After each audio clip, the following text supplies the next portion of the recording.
Kami mau tundukkan logika kami di bawah kebenaran-Mu. Kami mau tundukkan perasaan kami di bawah kebenaran-Mu. Bahkan pengalaman kami di bawah kebenaran Kristus. Kami terima semua yang terbaik. Yang menjadi bagian yang sudah Engkau berikan bagi kami. Di dalam nama Yesus Kristus kami berdoa. Haleluya, haleluya. Amin. Puji Tuhan, Tuhan Yesus berkati.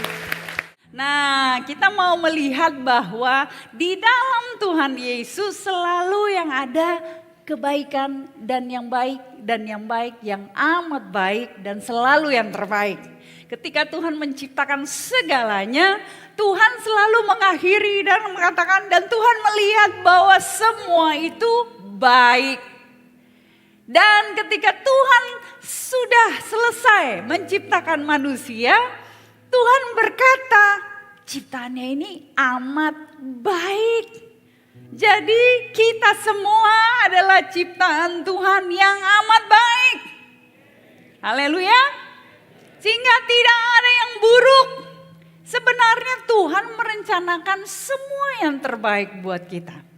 Tetapi karena dosa, maka kita dipisahkan dari kasih Tuhan.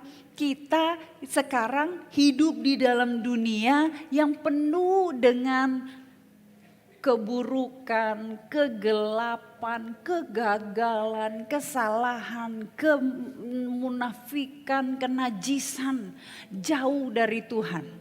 Tetapi syukur kepada Tuhan. Yohanes 3 ayat 16 berkata, karena begitu besar kasih Allah akan dunia ini, sehingga ia mengaruniakan anaknya yang tunggal, supaya setiap orang yang percaya kepadanya tidak binasa, melainkan beroleh hidup yang kekal. Haleluya. 2 Korintus 13 ayat 13, 1, 2, 3. Kasih karunia Tuhan Yesus Kristus dan kasih Allah dan persekutuan Roh Kudus menyertai kamu sekalian. Puji Tuhan. Ketahuilah bahwa Allah memberikan kepada kita kasih.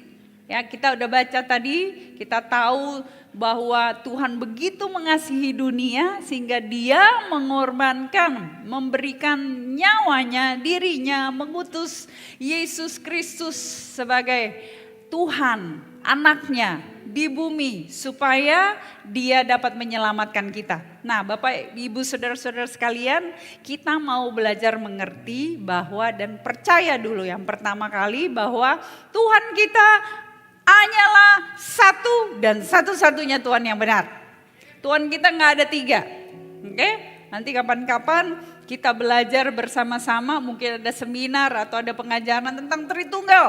Supaya kita ini gak salah paham, gak gagal paham. Jadi kita sendiri kebingungan. Oh iya ya, kenapa ya Tuhan kita ada Allah Bapa, Allah Anak, ada Roh Kudus gitu ya. Padahal Tuhan kita satu tetapi terdiri dari 3 pribadi. Nanti kita bahas lebih dalam lagi, tetapi semua itu perlu iman buat kita percaya. Saya mau ngasih tahu, percuma kita berusaha membuat Tuhan menjadi teori. Bukan bagian kita mendefinisikan Tuhan. Bukan bagian kita merumuskan, menjabarkan Tuhan. Pokoknya kalau yang masuk akal aku bisa percaya. Kalau yang tidak masuk akal aku belum bisa terima. Karena itu banyak yang berdebat, banyak yang bertama, banyak yang tidak terima. Banyak yang mempermasalahkan tentang Tuhan. Siapa kita manusia yang mau mencoba mereka-reka dan menjabarkan Tuhan. Tuhan itu terlalu besar. Tidak bisa masuk di dalam akal pikiran kita. Amin. Anda aja mungkin gak ada yang hafal perkalian. Dari 1 kali 1, perkalian 4. Ada yang bisa hafal sampai perkalian 7, perkalian 9. 10 perintah Tuhan aja belum bisa hafal. Terus mau coba-coba untuk merumuskan Tuhan. Ya, Dia pencipta segalanya, alam semesta ini. Bayangkan sampai sekarang pun mesin alat tercanggih, orang terpintar sekalipun belum bisa ada yang ngukur luasnya jagat raya ini seberapa sih. Belum bisa. Cobalah diukur dulu lah, gak usah sejagat raya. Diukur dulu lah solar system kita, sistem tata surya kita. Berapa sih luasannya? Baru tahu planet ada 9 aja plus matahari. Di dalam satu sistem tata surya ada, udah mau sombong merumuskan Tuhan. Padahal satu sistem saja tata surya ada di dalam satu sistem galaksi.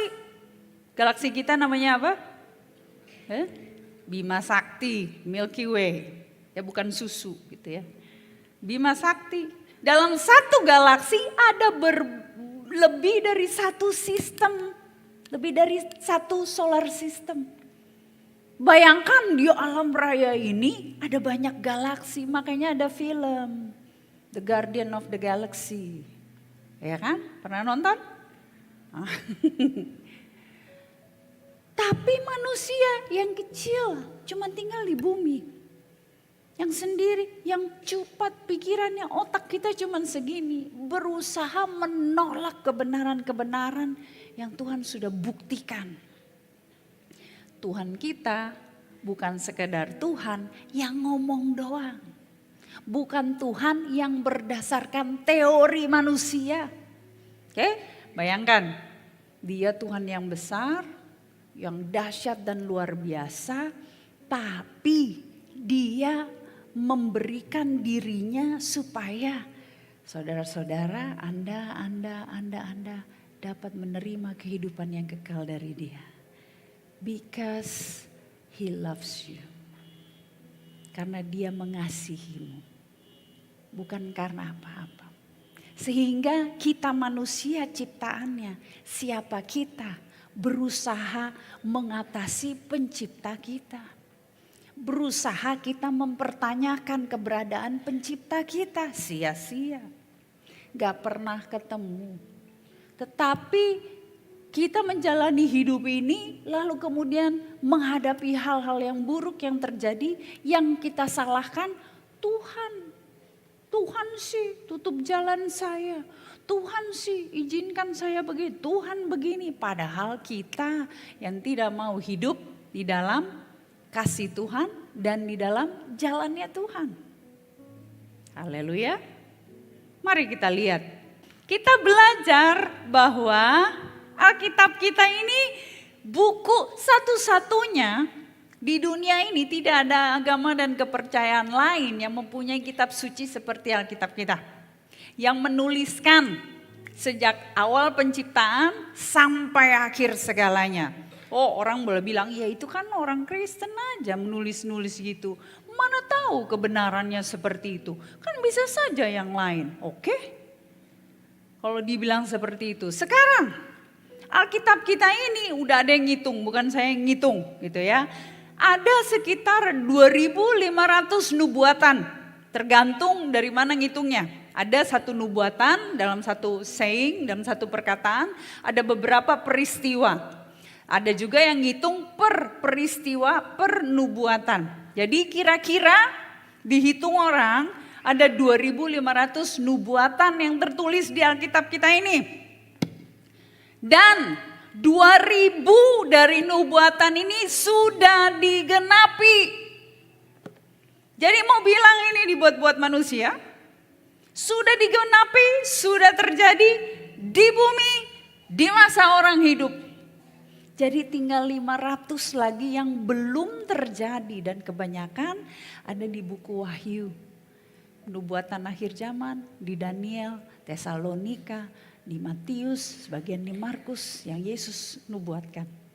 Jadi saya pilih percaya sekali kepada Tuhan yang saya sembah. Karena Tuhan saya, Tuhan kita memberikan bukti, bukan cuman teori bagaimana harus hidup baik. Dia memberi bukti bahwa dia mengasihi umatnya dengan dia sendiri menjadi manusia, mati untuk menanggung dosa-dosa kita, sehingga dia katakan, kamu percaya kepada aku, maka kamu akan mendapatkan hidup kekal. Artinya hidup memerintah bersama dengan dia selama-lama-lamanya. Boleh beri kemuliaan bagi Tuhan kita. Karena itu jangan anggap remeh Alkitab kita. Tentu ini hanya buku, betul. Tetapi dari buku ini Tuhan berbicara kepada kita. Dia mau menyatakan kebenarannya kepada kita. Ya Bu, saya kalau baca Alkitab saya nggak ngerti, susah sekali. Paling kalau saya baca Alkitab yang langsung terjadi saya langsung tertidur. Yang ketawa, yang diam mungkin mengalami seperti itu.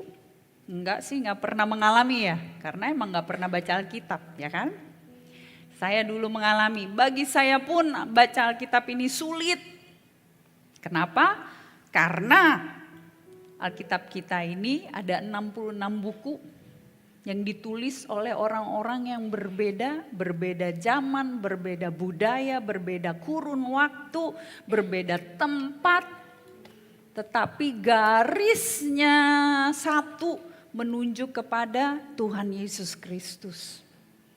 Alkitab Perjanjian Lama ditulis dalam bahasa Ibrani kuno. Alkitab Perjanjian Baru ditulis dalam bahasa Yunani. Kemudian diterjemahkan dalam bahasa Indonesia Ejaan Lama, bahasa Indonesia yang diperbarui, terbitan baru 1 puji Tuhan, sekarang ada Alkitab TB2, terbitan baru yang kedua, bahasa Indonesia yang lebih modern gitu ya.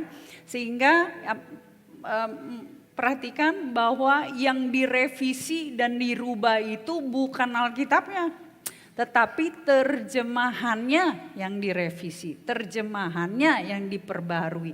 Alkitabnya tidak diperbarui, tidak dirubah. Amin. Sehingga supaya memudahkan kita memahami dan mengerti. Tetapi puji Tuhan, penulisnya semua mendapatkan inspirasi dari satu sumber yang sama, yaitu Roh Kudus. Sehingga buat kita sekarang, Roh Kudus yang sudah dicurahkan bagi kita, Roh Kudus itu membantu kita supaya bisa mengerti dan mengenal Tuhan. Karena itu kalau mau baca Alkitab, berdoa dulu. Amin. Supaya kita minta Roh Kudus buat aku mengerti, buat aku paham, jangan sembarangan. Supaya aku tidak gagal paham, supaya aku bisa mengenal Engkau lebih baik lagi. Haleluya, amin. Baru buka Alkitabnya dan baca Alkitabnya. Lalu renungkan, dipikirkan apa ya artinya. Haleluya. Bukan cuma asal-asal aja dibaca selesai. Tapi namun begitu kuasa firman Tuhan ini sangat dahsyat. Sehingga ketika dibaca saja berkuasa di dalam hidup kita. Puji Tuhan. Boleh beri kemuliaan dulu bagi Tuhan. Haleluya. Nah, tadi kita baca ayatnya bahwa kasih karunia melalui Tuhan Yesus Kristus. Allah memberikan kita kasih di 2 Korintus 13 ayat 13. Tuhan Yesus memberikan kepada kita kasih karunia. Dan Roh Kudus memberikan kepada kita persekutuan. Supaya semua ini menyertai kita sekalian. Waktu kita terima kasih Bapa dalam hidup kita lahir baru, kita bertobat, memberi diri untuk dibaptis selam sebagai tanda pertobatan. Lalu kemudian Roh Kudus dicurahkan, diberikan. Alkitab mencatat bahwa Roh Kudus diberikan bagi kita dan tinggal di dalam hati kita. Sehingga Roh Kudus itu kemudian menerangi kita, menerangi roh kita yang gelap, menerangi sehingga membuka mata rohani kita supaya bisa sekarang melihat, mendengar hal-hal yang daripada Tuhan dan mengenal Tuhan. Dan kemudian belum berhenti hidup kita sampai situ saja. Kita masih hidup di bumi ini menantikan kedatangan Yesus kembali untuk memerintah. Nah, karena itu kita diberikan Roh Kudus ya sebagai penolong supaya kita dapat menjalani hidup ini bersama dengan Dia sesuai dengan kehendaknya. Karena itu buat kita sekarang kita perlu tahu dan sadar bahwa rohnya ada tinggal bersama dengan kita. Amin. Kalau kita anak-anak Tuhan semua sadar, katakan sadar, bahwa Tuhan melalui rohnya ada beserta dengan kita, berani gak macam-macam? Sekarang saya tanya, Anda sadar ada di gereja? Tapi banyak yang sadar di gereja, tapi dalam ibadah masih buka handphone, masih cek-cek Instagram.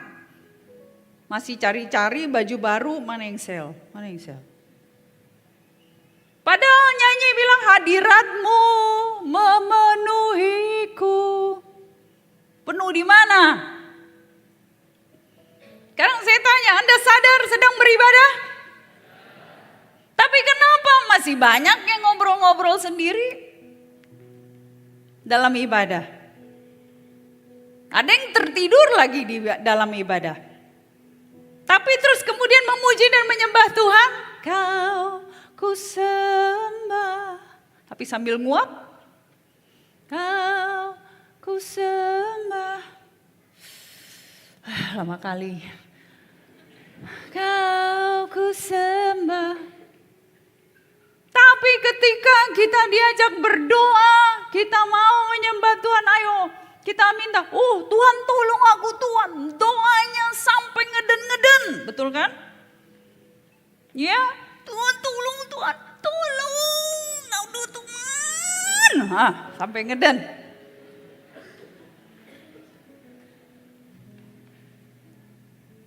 Tuhan kita gak perlu sampai kita merengek-rengek loh sebenarnya. Kenapa? Dia habis-habisan membuktikan kasihnya buat kita. Dengan apa? Sampai turun ke dunia, mengosongkan dirinya, mengambil kemanusiaan, menjelma menjadi manusia, 100% manusia. Tubuhnya tubuh manusia, tetapi 100% Tuhan, rohnya. Dia tetap Tuhan, menguasai kemanusiaan. Sehingga ketika dia menanggung semua hukuman manusia, mati di kayu salib. Yang mati adalah kemanusiaan Tuhan. Tuhan gak bisa mati, dia adalah roh. Karena itu dia bangkit dari kematian di hari ketiga.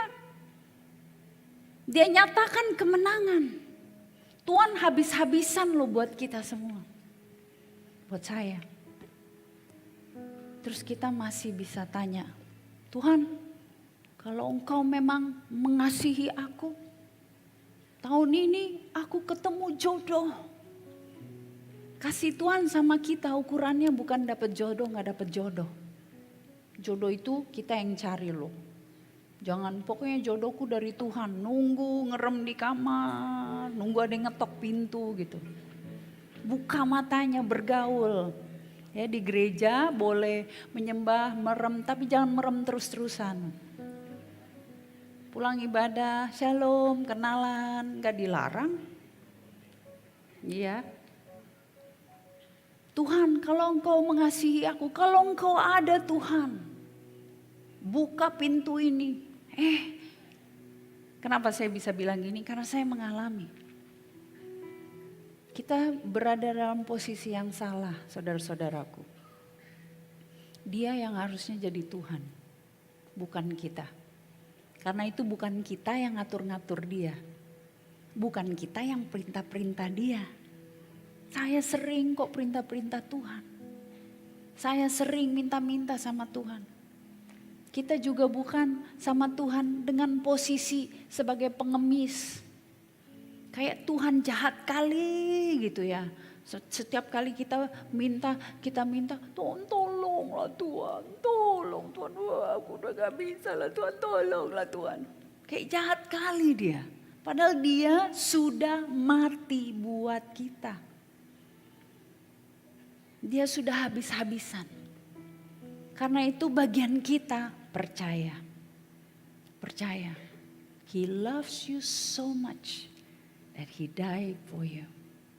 He loves you so much. Gak ada yang gak bisa Tuhan lewatkan. Tidak ada dosa yang tidak bisa Tuhan ampuni. Tidak ada orang yang terlalu jahat yang tidak bisa Tuhan rangkul. Dia begitu mengasihi dunia ini. Mengasihi Anda, mengasihi kita semua. Boleh kita beri tepuk tangan kemuliaan buat Tuhan. Nah, karena itu selagi kita hidup di dunia ini sambil menantikan Tuhan datang kembali. Ya, kalau pada waktunya kita sampai melihat Tuhan datang menjemput kita, puji Tuhan. Tapi kalau belum waktunya kita sudah check out, puji Tuhan, kita milik Tuhan. Tetapi sampai menanti waktunya, mari kita lihat kita dipanggil untuk satu hal yang penting. Kita baca di Matius 24 ayat 14. Injil kerajaan ini akan diberitakan di seluruh dunia menjadi kesaksian bagi semua bangsa. Sesudah itu barulah tiba kesudahannya. Silakan duduk. Ya, saudara-saudaraku, betul banyak sekali tanda-tanda akhir zaman, tanda-tanda kesudahannya. Ya, Alkitab mencatat banyak dari Wahyu, di Matius, di Markus, di Lukas, di Daniel, di sebagian di Amos, di Yesaya, Yeremia. Tetapi mari kita pegang satu hal penting yang menjadi titik puncak tanda bahwa kesudahannya akan tiba. Bukan dengan adanya perang, bukan saja dengan perang, wabah, kelaparan, sakit penyakit, bukan dengan hal yang lain. Betul itu semua akan terjadi. Tetapi manusia pun bisa melakukan itu. Satu hal yang harus kita perhatikan, Tuhan memberi marker, memberi tanda puncaknya, semua akan berakhir setelah Injil kerajaan akan diberitakan di mana? Tadi baca di mana? Di mana? Di seluruh dunia. Injil kerajaan, berita tentang kasih Kristus, berita tentang Tuhan yang begitu mengasihi dunia sehingga dia mati buat dunia supaya kita bisa diselamatkan, harus diberitakan di seluruh dunia. Barulah tiba kesudahannya. Amin. Karena itu mari Roh Kudus diberikan kepada kita, menyertai kita. Bukan supaya hidup saya, aku mau jadi influencer. Influencer untuk apa? Mempengaruhi orang, influencer kan? Mempengaruhi orang untuk apa? Kita bukan dipanggil Tuhan supaya selalu cute di TikTok. Saya heran orang-orang sekarang ya cuman begini aja, viewersnya bisa sampai ratusan ribu. Di video cuman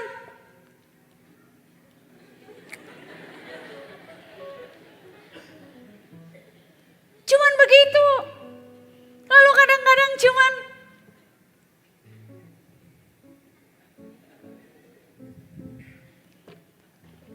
gak ada beritanya apa-apa.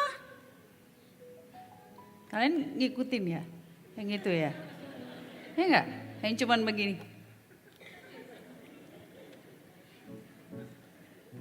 Terus berikutnya juga balas-balasan, nanti semua posting begitu. Kita dipanggil, dipilih Tuhan, diberkati Tuhan, ditolong Tuhan, dituntun Tuhan, dipulihkan, dilimpahkan, bukan untuk cuman, tapi untuk membawa Injil ini menjadi berita sampai ke seluruh dunia. Amin. Itu panggilan tertinggi. Kita dipanggil keluar dari kegelapan, masuk ke dalam terangnya yang ajaib untuk memberitakan perbuatan-perbuatan Tuhan yang besar. Karena itu mari, tadi saya ajak ulang lagi, ngomong sadar. Roh Kudus yang perkasa ada di dalam kita, menyertai kita semua. Sehingga tidak ada yang sulit. Dia yang akan membuat kita mampu untuk melakukan panggilan dalam hidup kita.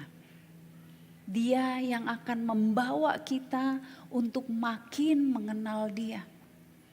Roh Kudus selalu tujuannya menunjuk kepada Tuhan Yesus Kristus. Betul, ada banyak sekali manifestasi dan karunia yang Roh Kudus berikan kepada umatnya, gerejanya, untuk kepentingan umatnya dan gerejanya. Tetapi mari kita menjadi jemaat yang dewasa, yang tadi kita baca, kita menerima kasih Allah. Oleh karena kasih karunia Tuhan, kita yang tadinya dihukum bisa beroleh keselamatan. Sekarang kita hidup dengan persekutuan dengan Dia melalui persekutuan dengan Roh Kudus. Karena itu bersekutu dengan Roh Kudus itu bukan tergantung mood atau perasaan. Di sini ada yang menikah udah 20 tahun ke atas? Ada? Belum ada ya? Sini semua masih muda. Oh, ada yang di belakang. Ada yang udah? Ya, minggu lalu Pak Gembala dan saya kami anniversary ke-28. Minggu lalu, udah ya? Iya. Perjalanan yang panjang. Ya, anniversary itu harus selalu dirayakan. Kenapa? Belum tentu orang menikah tahun depan masih bersama, ya enggak? Kalau ulang tahun, setiap tahun pasti ulang tahun, ya kan? Enggak perlu dirayain juga pasti ulang tahun. Tapi waktu kami baru bertemu, baru kenalan, ini enggak langsung tahu satu sama lain. Perlu effort, perlu satu usaha untuk saling mengenal. Kami dulu jarak jauh, saya tinggal di Jakarta, Pak Gembala di Pekanbaru. Zaman dulu ini belum ada nih, handphone belum ada, jadi nggak bisa video call, nggak bisa kirim-kirim message, belum ada stiker-stiker, belum. Zaman dulu by phone. Sebulan sekali onsite, tatap muka. Karena sama-sama ikut doa di doa pengerja. Waktu itu di Jakarta. Pak Gembala datang dari Pekanbaru, saya di Jakarta. Disitulah tempat kami bertemu bersama-sama. Pulang doa pengerja, makan lapo. Ya. Makan di lapo, bukan makan lapo. Makan di lapo. Perlu effort. Ada kesepakatan untuk saling mengenal. Ya kan? Dulu handphone baru-baru pertama kali lah keluar. Saya ingat Pak Gembala baru punya handphone gitu ya. Motorola yang tebelnya segini. Segini tebel. Dikantongin gitu kan. Itu baru-baru tapi juga gak bisa dipakai buat apa-apa. Jadi ya paling dipajang aja. Lalu kami berkomunikasi terbatas tapi make an effort. Pulsa telepon melunjak tuh bayar telepon. Karena pagi nelpon, malam nelpon. Alasannya kita doa pagi bersama ya. Iya. Jam 5 pagi udah telepon-teleponan. Malam kita doa malam lagi bersama, iya. Telepon bukan handphone. Telepon yang tut gitu kan, nunggu dulu tut nanti yang ngangkat almarhum papi. Halo. Kalau perlu cepat, dulu ada faksimil. Ada yang pernah hidup di zaman faksimil? Belum? Itu loh. Kalau kita sekarang nggak ada. Dulu telepon yang ada kapasitas untuk ngopi terus kirim gambar. Jadi supaya cepat, saya kan pinter gambar. Jadi saya sering kirim gambar-gambar. Jadi mau cepat gambar. Jadi saya gambar gitu ya. Gambar hati yang besar-besar gitu kan. I love you, I miss you. Gitu. God bless you. Dikirim, dimasukin gitu kayak mesin fotokopi kan. Terus jadi keluar, kertasnya keluar ke saya lagi, tetapi di ujung sana keluar juga pakai kertas faksimil. Jadi keluarnya tuh pelan banget deh. Jadi setiap kali keluar kertasnya pasti duduk. Make an effort. Ada usaha untuk saling mengenal dan ada usaha untuk berhubungan. Bukan berhenti saja waktu kami menikah, diberkati, berumah tangga, punya anak 4, masih sampai sekarang. Jadi ada usaha yang terus menerus. Jadi gak berhenti ketika sudah bersama. Nah begitu juga kita dengan Tuhan.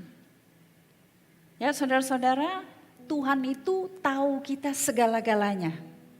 Betul? Sampai Alkitab bilang jumlah rambut kita pun dia tahu jumlahnya berapa. Dia tahu apa yang kita pikirkan loh. Jangan pikir dia gak tahu. Dia tahu apa yang kita katakan. Dia tahu apa yang niat hati kita. Dia tahu segalanya tentang kita. Tetapi sekarang pertanyaannya, kita mau tahu nggak tentang dia? Ya, kita nggak perlu doa panjang lebar. Dia sudah bisa baca apa yang akan kita katakan, apa yang kita kehendaki, apa yang terbaik buat kita. Amin. Dia tuh cuma mau udah percaya sama aku, miliki hubungan dengan aku. Makanya tadi kita baca kasih karunia Tuhan Yesus Kristus dan kasih Allah dan persekutuan Roh Kudus menyertai kamu sekalian sampai pada kesudahannya. Jadi hidup kita ini sekarang miliki persekutuan dengan Roh Kudus. Setiap hari make an effort, buat tindakan, usahakan aku mau kenal Tuhan lebih lagi. Aku mau menyatakan kasihku kepada Tuhan. Jangan tuntut-tuntut Tuhan lagi ya. Tuhan kalau engkau mengasihi aku. Tuhan bilang apa? Aku udah mati loh buatmu gitu kan. Udah gak perlu bukti lagi. Sudah habis-habisan buat kita. Tapi kita setiap hari mari kita berdoa. Tuhan aku mau kenal engkau lebih lagi. Aku mau belajar mengasihimu lebih lagi. Aku mau memiliki persekutuan dengan engkau. Dan semakin kita mengikat diri dengan Tuhan, maka kita gak sadar hidup kita berubah. Makin kita bisa dengar suara Tuhan, makin mudah mengerti rencana Tuhan, melihat orang udah gak parno, gak dikit-dikit takut, melihat keadaan kita tahu karena Roh Kudus itu dikatakan dia diberikan untuk menuntun kita, melindungi kita, memimpin kita, memberitahu hal-hal yang akan datang. Sehingga kita bisa hidup tenang di dalam Kristus dan di dalam persekutuan dengan Roh Kudus. Karena itu mari saya rindu mengajak saudara-saudara sekalian. Saya gak tahu gimana caranya Bu, tapi saya mau hidup bersekutu dengan Tuhan. Memiliki keintiman dengan Tuhan. Mulai aja berdoa. Katakan dari hati yang terdalam, Roh Kudus, come. Tinggal bersama aku buka hatiku, aku ingin bersekutu denganmu. Aku ingin dengar suaramu, pimpin aku, tuntun aku. Maka Tuhan akan buka jalan. Amin.